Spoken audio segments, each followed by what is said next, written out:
Vamos a empezar con el orden. Dicen que en el primer periodo, cuando Porfirio Díaz empezó a gobernar, contó con el apoyo de grupos regionales, caciques y liques locales, los cuales fueron despojados por Benito Juárez y Sebastián Lerdo de Tejada. El lema de Porfirio Díaz fue paz y progreso, y él hizo una estrategia política, la cual consistió en pacificar al país mediante negociaciones y concesiones de tributos. Eso quiere decir que él hacía negociaciones con personas que tenían mucho dinero y si él les decía qué hacer, ellos lo hacían, porque a ellos les convenía porque les estaban dando mucho dinero. Y para mantener la paz y el orden, Porfirio Díaz estableció alianzas y esto lo mantuvo mucho tiempo en el poder. Y pasando por el encima de la democracia, él puso personas leales a él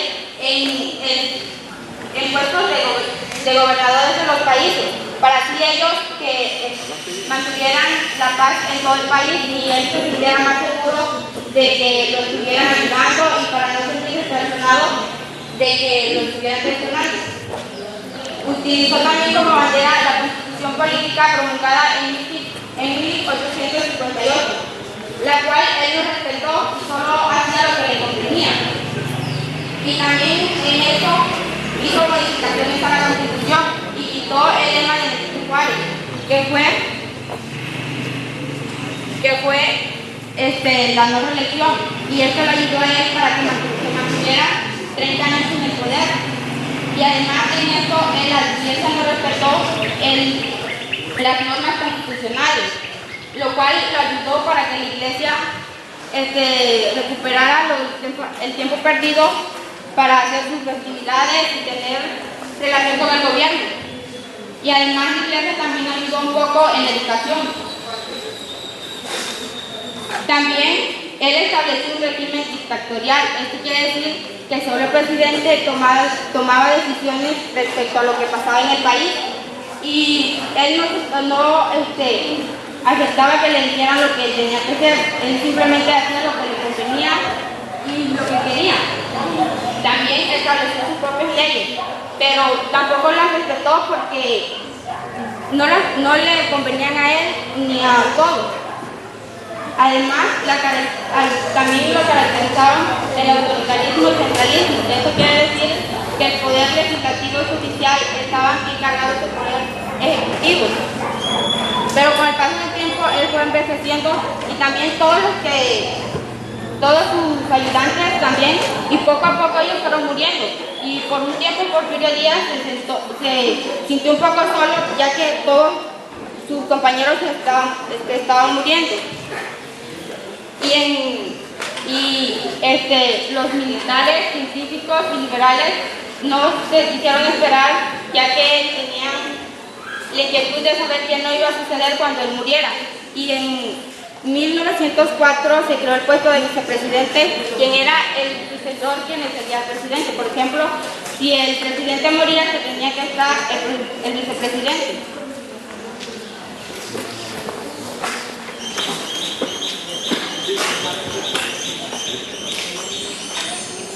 Continuando con el progreso,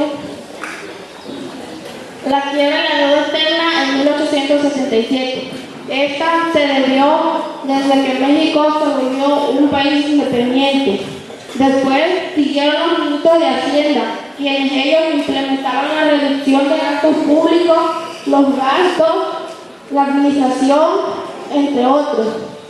A finales del siglo XIX, un grupo de científicos, quienes eran un grupo de profesionistas, la mayoría de ellos pertenecían a la élite. Estos eran unos que eran macarios, lafundistas, quienes se establecían en ciudades ricas, y a ellos les preocupaba por fomentar el desarrollo del país para que fuera un país fundamentable y económico. Además, el progreso del país se dio principalmente para el desarrollo económico y la industrialización.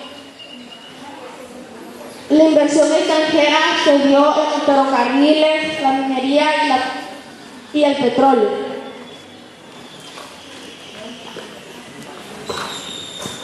Continuando con lo social, desgraciadamente en esta época hubo tres tipos de personas. La primera, en los ranchos lo ocupaban los dueños de las haciendas.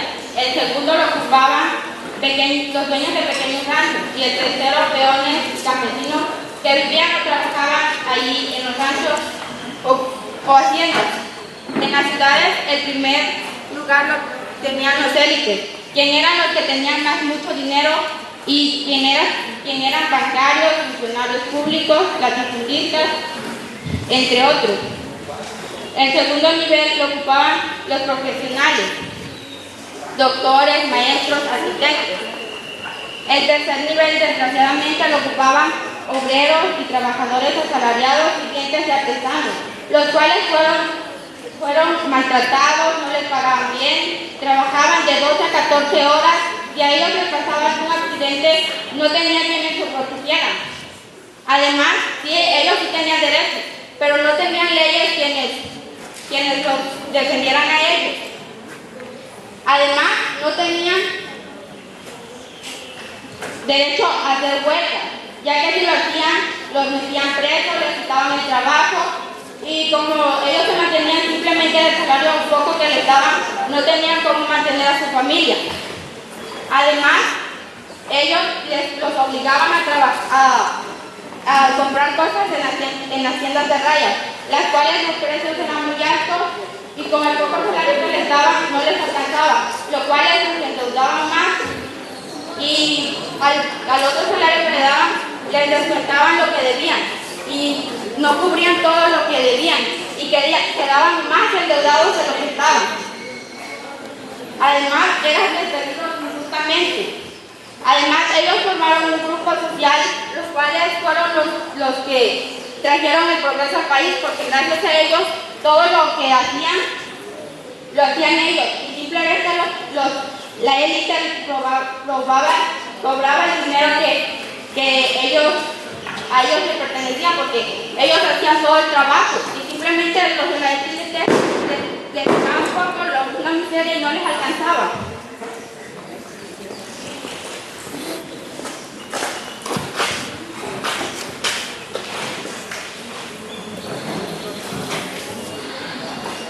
Continuando con los contrastes, entre ellos estaban los contrastes de la élite, quienes ellos pertenecían a los banqueros, funcionarios y latifunditas.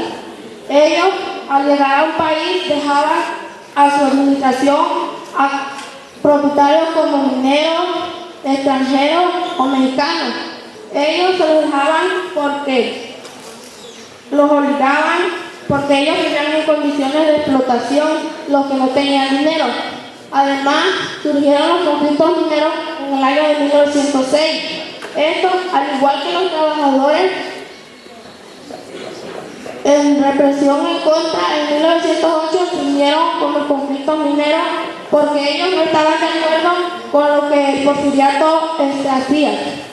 Además, el éxito económico también fue un contraste muy relevante en el porfiriato, porque esta tuvo costos sociales, políticos, entre otros.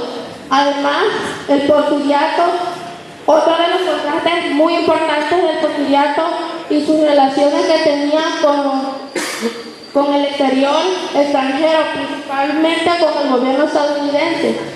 Además, el crecimiento demográfico y el aumento de población también fue un contraste muy importante porque se debió al periodo de paz que se experimentó en el ascenso del general Porfirio Díaz al poder.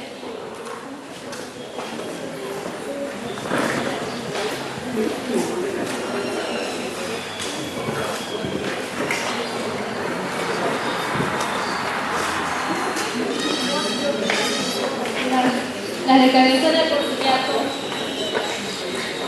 sentó las bases del contexto de diferentes grupos sociales. Fueron causa, político, social y económico, e incluso culturales son algunas de las causas del estallido.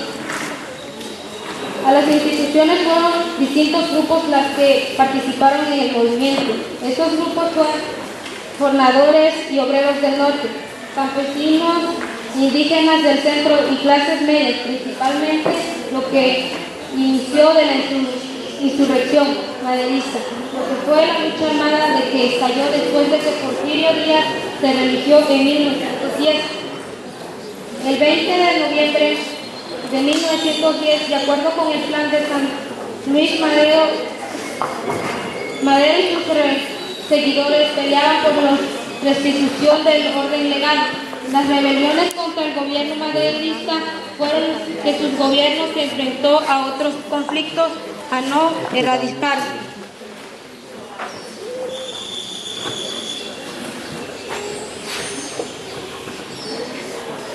Tras dar a conocer el plan de Ayala, los campesinos de Morelos iniciaron nuevamente con la guerra. Ese documento terminó cuando por fin los indígenas pudieron recuperar sus tierras y pudieron recuperar el gobierno federal encabezado por Madero. El artículo 6 habla del terreno, montes y aguas que ocupaban los hacedores, científicos o caciques a la sombra de la tiranía. El artículo 7 dice que la mayoría de los pueblos y ciudades mexicanas son más dueños del terreno que pisan y que sufrían la desgracia de la miseria, ya que esto no podían mejorar en nada ni en su condición social ni económica, ni poderse dedicarse a la industria ni a la agricultura. El pueblo mexicano habla con las armas en la mano. Este plan y haréis la prosperidad y bienestar de la patria. Justicia y ley.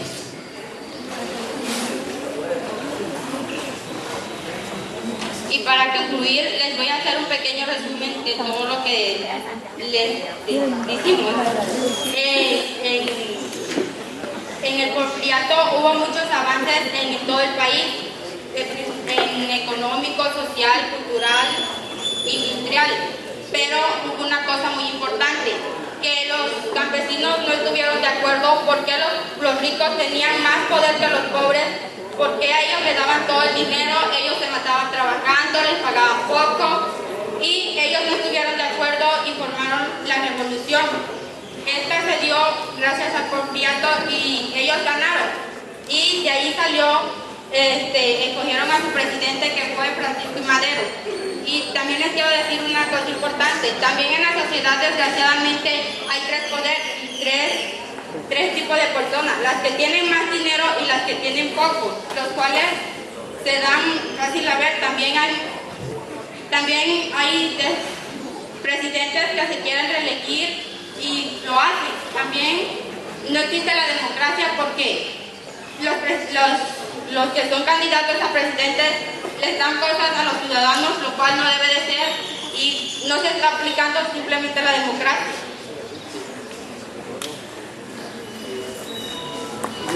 Yes.